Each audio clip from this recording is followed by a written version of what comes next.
अस्सलाम वालेकुम class, I hope you are fine. अच्छा, इसी के साथ आज हम स्टार्ट करते हैं अपना सेकंड लेक्चर। लास्ट टाइम अगर बात करें तो लास्ट टाइम हमने केमिस्ट्री में चैप्टर नंबर 1 में साइंस के बारे में इंट्रोडक्शन के बाद हमने 3 ब्रांचेस का जिक्र किया था, जिसमें पहली फिजिकल केमिस्ट्री थी, सेकंड हमारे पास ऑर्गेनिक और थर्ड इनऑर्गेनिक केमिस्ट्री थी। रिमेनिंग जो 5 ब्रांचेस रह गई थी इंशाल्लाह वो आज हम डिस्कस करते हैं। स्टार्ट करते हैं फोर्थ वाली। आगे नेक्स्ट हमारे पास जो फोर्थ ब्रांच है वो है बायोकेमिस्ट्री। देखा जाए ये 2 वर्ड का जैसे मिक्सचर समझ लें या मजमूआ समझ लें। जैसे कि बायो एक अलग वर्ड जिसका मतलब है लाइफ। लाइफ क्या है? एक सेट ऑफ कैरेक्टरिस्टिक्स है। सेट ऑफ कैरेक्टरिस्टिक्स मतलब कि ये डेफिनेशन जो है ना अभी थोड़ी इनकम्प्लीट लिखी गई है। जैसे कि मिसाल मैं आपको बताता हूँ, set of characteristics that distinguish between living and non living thing. अब ये मतलब क्या है इसका? देखो, जानदार अजसाम के पास ना कुछ ऐसी खसूसियात होती हैं जो बेजान के पास नहीं होती। मिसाल के तौर पर जानदार अजसाम खाता है, पीता है, ठीक है, उसके बाद वो चलता है, मतलब किसी से बात करता है, बोलता है, सुनता है, महसूस करता है। इस तरह की काफ़ी उसके पास ऐसी खसूसियात है जो बेजानों के पास नहीं होती। ये जो खसूसियात का मजमूआ है या जो सेट है वो क्या कहलाता है? लाइफ कहलाता है। ठीक है, ये बात चलो ठीक होगी। अब बायो का वर्ड लाइफ से रिलेटेड है, मतलब जब भी हम बात करेंगे बायो तो हमारे ज़हन में फ़ौरन से आ जाते हैं लिविंग ऑर्गेनिजम्स, क्योंकि बेसिकली लिविंग ऑर्गेनिज्म जानदार अजसाम है और वो क्या उनके पास वो लाइफ रखते हैं। अब बात करते हैं कि बायो को हम केमिस्ट्री में कैसे पढ़ सकते हैं या बायो को केमिस्ट्री के साथ कैसे रिलेट कर सकते हैं। तो केमिस्ट्री की अगर बात करें, केमिस्ट्री में हम क्या देखते हैं?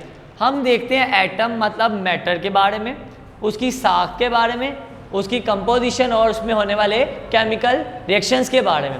अब दोनों को इकट्ठे कैसे पढ़ेंगे? तो देखिए, मिसाल के तौर पर मैं एक जानदार अजसाम के मादे की साख्त को देखता हूँ, मतलब उसके स्ट्रक्चर को देखता हूँ, जानदार अजसाम के उसकी बनावट को देखता हूँ और उसमें होने वाले जो केमिकल रिएक्शंस हैं उनके बारे में अगर स्टडी करूँ तो वो क्या कहलाएगी? बायोकेमिस्ट्री। ठीक है, क्लियर है बात? नहीं तो ये दोबारा बताता हूँ। देखो, जब ये सारी केमिस्ट्री को उठा के हम एक जानदार अजसाम के अंदर ले आएंगे ना, तब ये क्या कहलाएगी? बायोकेमिस्ट्री। जैसे कि अगर मादा, उसकी साख, कंपोजिशन, बनावट वगैरह और केमिकल रिएक्शंस अगर हम बाहर पढ़ेंगे लिविंग ऑर्गेनिज्म से आउटसाइड तो वो क्या कहलाएगी? केमिस्ट्री। लेकिन जब ये सारे रिएक्शंस और सारी चीज़ें हम बायो मतलब किसी जानदार अजसाम के अंदर पढ़ेंगे तो ये क्या कहलाएगी?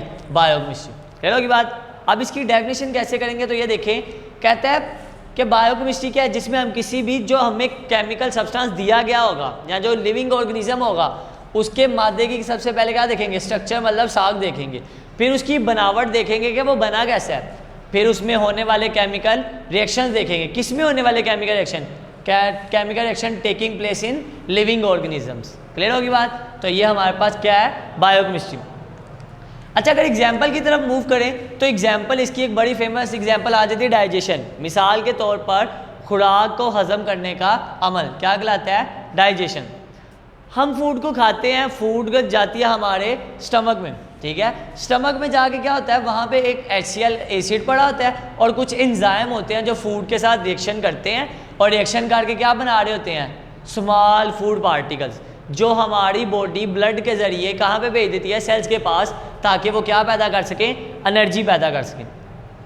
अब डाइजेशन का अमल एक बायोकेमिकल या बायोकेमिस्ट्री के अंदर हम कैसे डील करेंगे? तो देखते हैं। देखो, स्टमक जानदार अजसाम के पास होता है, जाहिर सी बात है अगर स्टमक के अंदर कोई केमिकल रिएक्शन हो रहा है तो उसकी कंपोजिशन की बुनियाद पे हो रहा है। अगर हम इस केमिकल रिएक्शन को समझना चाहते हैं तो हमें सबसे पहले क्या समझना पड़ेगा? स्टमक के बारे में समझना पड़ेगा, उसकी साख्त देखने की पड़ेगी कि वो है कैसा, फिर उसके अंदर पाए जाने वाले मादों के बारे में जिक्र करेंगे और देन वही हम उसके अंदर के होने वाले केमिकल रिएक्शंस को जब स्टडी करेंगे तो ये अमल क्या कहलाएगा? ये अमल हम किस में पढ़ेंगे? केमिस्ट्री की ब्रांच में। तो ये केमिस्ट्री की ब्रांच बायोकेमिस्ट्री कहलाएगी। चलोगी बात? कोई मसला? फिर आगे मूव करते हैं तो आगे आ जाती है हमारे पास इंडस्ट्रियल केमिस्ट्री। अच्छा, वर्ड इंडस्ट्री, चलिए एक बात करते हैं। देखो, कारोबारी तौर पे ना अगर इंडस्ट्री और डोमेस्टिक लेवल, आपने 2 लेवल सुनेंगे, एक इंडस्ट्रियल लेवल होता है, एक डोमेस्टिक लेवल होता है। अब दोनों लेवल में एक बात कॉमन है, चाहे डोमेस्टिक लेवल है चाहे इंडस्ट्रियल लेवल, दोनों का काम सिर्फ और सिर्फ एक ही है। वो क्या? फूड की, किसी चीज़ की तैयारी करनी। मिसाल के तौर पर अगर कोई सोप इंडस्ट्री या घरेलू सनत है, उसका काम क्या होगा? साबुन की तैयारी करना। मिसाल के तौर पर अगर कोई लेदर इंडस्ट्री है, उसका काम क्या है? कोई ना कोई लेदर से रिलेटेड चीज़ों को तैयार करना। अगर कोई शू इंडस्ट्री है तो उसका काम है शूज़ बनाना, कपड़े की इंडस्ट्री है एटसेट्रा, मतलब जिस चीज़ की भी इंडस्ट्री है उसका काम क्या है, उससे रेलिवेंट चीज़ की तैयारी करना। तो यहाँ पे इंडस्ट्री का मतलब क्या होगा, किसी ना किसी चीज़ की तैयारी, मतलब इंडस्ट्री जहाँ पे ये वाली भी क्या करेगी, कोई ना कोई चीज़ को तैयार करेगी। जैसे कि इसका इसी वजह से मैंने लफ्ज़ी मतलब क्या लिख दिया है, सिंथेसिस ऑफ, मतलब ऐसी चीज़ जो किसी की तैयारी करे। अब केमिस्ट्री में केमिकल रिएक्शंस होते हैं, जो करवाता कौन है, केमिकल कंपाउंड्स वगैरह करवाते हैं। तो जब भी हम केमिकल रिएक्शन तो तैयार करवा नहीं सकते ना, हम क्या करवा सकते हैं, केमिकल कंपाउंड्स की तैयारी करवा सकते हैं। अब जब ये केमिकल की कंपाउंड्स की तैयारी हम किसी इंडस्ट्रियल लेवल पर करवाएं तो ये केमिस्ट्री की कौन सी ब्रांच स्टडी करेगी, इंडस्ट्रियल केमिस्ट्री करेगी। कौन सी ब्रांच करेगी, इंडस्ट्रियल केमिस्ट्री करेगी। मिसाल के तौर पर सल्फ्यूरिक एसिड या हाइड्रोक्लोरिक एसिड की प्रोडक्शन, आजकल हम ना एसिड को बहुत ज़्यादा यूज़ करते हैं। जैसे मिसाल के तौर पर सल्फ्यूरिक एसिड को देख लें, हमारे ये इसे किंग ऑफ एसिड्स भी कहा जाता है। इस वजह से ये नहीं कि ये बहुत ज़्यादा तेज़ है, इस वजह से क्योंकि हमारा डेली लाइफ में इसके साथ इसका हमारी डेली लाइफ में इस्तेमाल बहुत ज़्यादा हो चुका है। ठीक है, अब ये बनाता कौन है, एक केमिस्ट्री बनाता है, और जो वो जिस ब्रांच को स्टडी करता है इसको बनाने के लिए, वो कौन सी ब्रांच है, इंडस्ट्रियल केमिस्ट्री। क्लियर होगी बात, क्योंकि वो एक केमिकल कंपाउंड की स्टडी क्या कर रहा है, तैयारी कर रहा है, कहाँ पे, इंडस्ट्री में। तो ये क्या कहलाएगा, इंडस्ट्रियल केमिस्ट्री कहलाएगा, और जो ब्रांच को वो स्टडी करेगा वो इंडस्ट्रियल केमिस्ट्री कहलाएगी।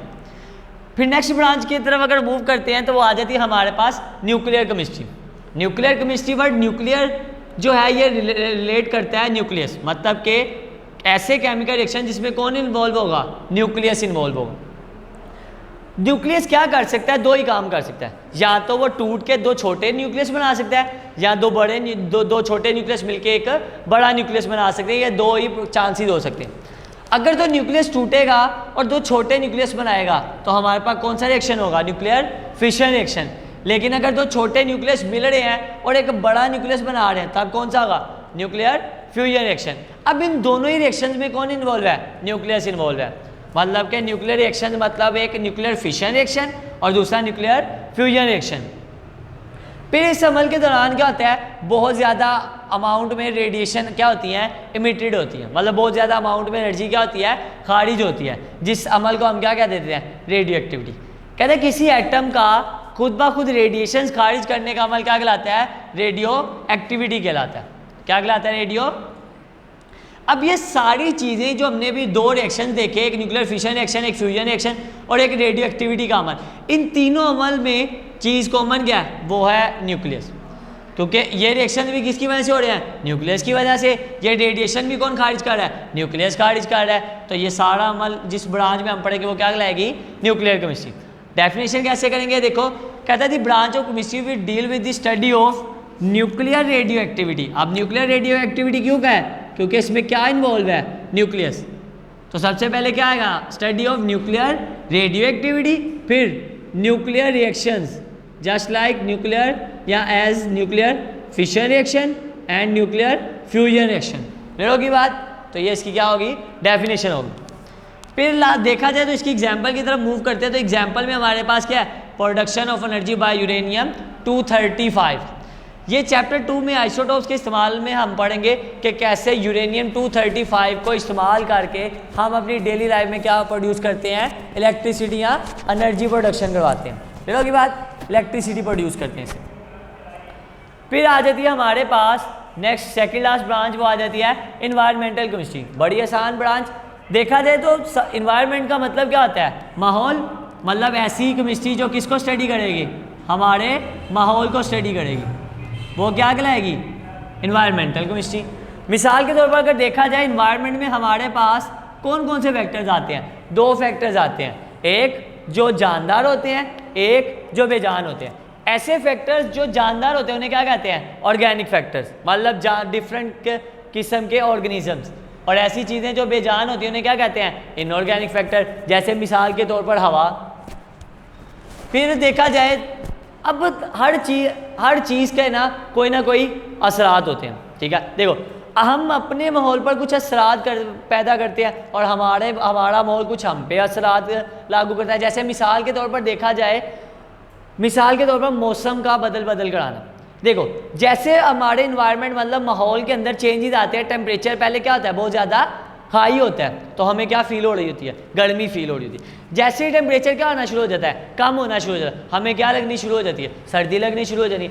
अब ये हमारे इन्वायरमेंट के चेंज होने की बुनियाद पर हम पर क्या इफ़ेक्ट्स हो रहे हैं ना, सिमिलरली हम भी अपने इन्वायरमेंट पर कुछ इफ़ेक्ट्स लागू करते हैं। जैसे मिसाल के तौर पर हम अपने इन्वायरमेंट को दिन ब दिन क्या किया जा रहे हैं, पोल्यूटेड किया जा रहा है। कैसे, देखो हम इंडस्ट्रीज़ में बहुत तरह तरह की ना चीज़ें बनाते हैं, लेकिन उनका वेस्ट जो है या तो वो हम क्या नाम है एयर में ड्रॉप क्या कर देते हैं, स्केप करवा देते हैं, या हम उन्हें वाटर या किसी सीवरेज में क्या कर देते हैं, स्केप कर देते हैं, जिसकी वजह से इनडायरेक्टली क्या होता है, हमारा जो इन्वायरमेंट है वो क्या होता है, पोल्यूटेड होता है, जिसकी वजह से इंसानों को सांस की बीमारी हो जाती है, ठीक है, और बहुत ब्रेन की इन्फेक्शन हो जाते हैं, ब्रीथिंग के डिसऑर्डर्स बहुत ज़्यादा काइंड की हो जाती हैं, और दिन ब दिन हमारे जो क्या इन्वायरमेंट में टेम्परेचर भी क्या हो रहा है, ज़्यादा होता जा रहा है। मिसाल के तौर पे अगर देखा जाए तो वो आ जाता है हमारे पास water pollution, water and air pollution लिख लेते हैं।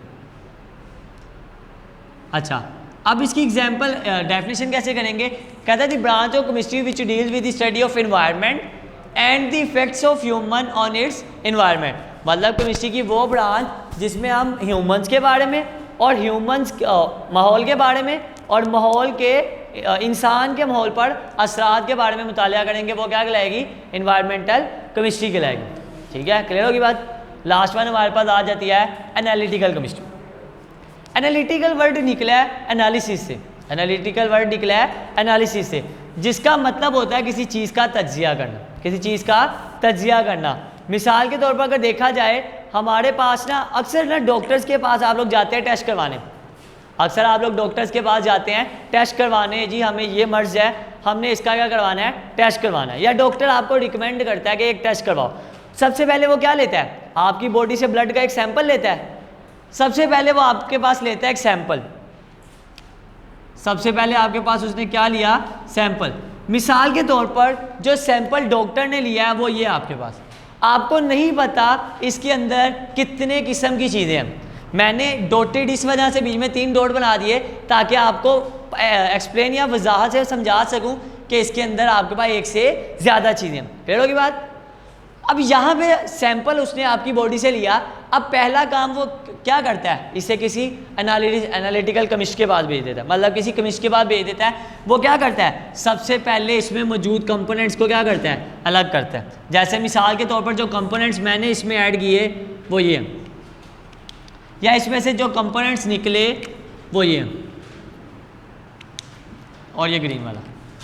देखो चारों को इकट्ठे पहचानना क्या है, थोड़ा मुश्किल है, लेकिन जब हम उनको अलग अलग कर लेंगे तो पहचानना क्या हो जाएगा, आसान हो जाएगा। और इसके अगेंस्ट फिर आपको मेडिसिन देना भी क्या हो जाएगा, आसान हो जाएगा।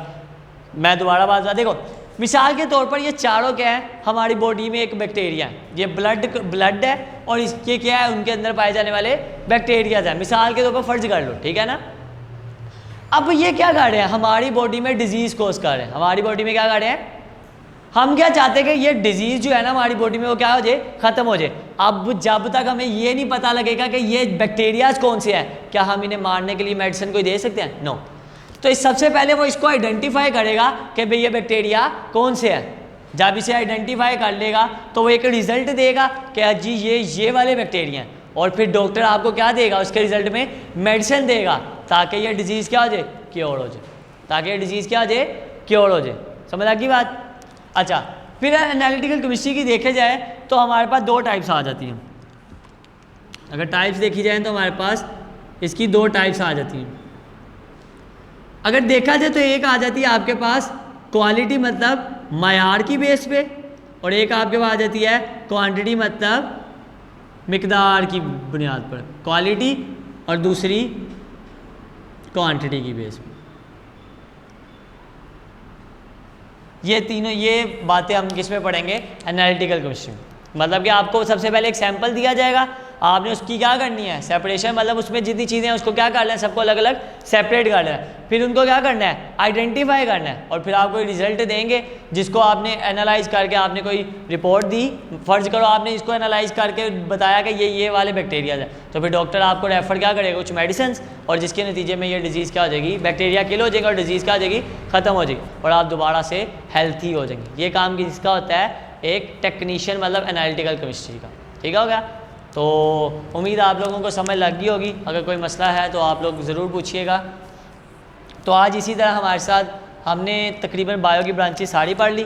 कल इंशाल्लाह हम अपने थर्ड लेक्चर में बेसिक डेफिनेशंस और एलिमेंट वाला टॉपिक स्टार्ट करेंगे इंशाल्लाह। आज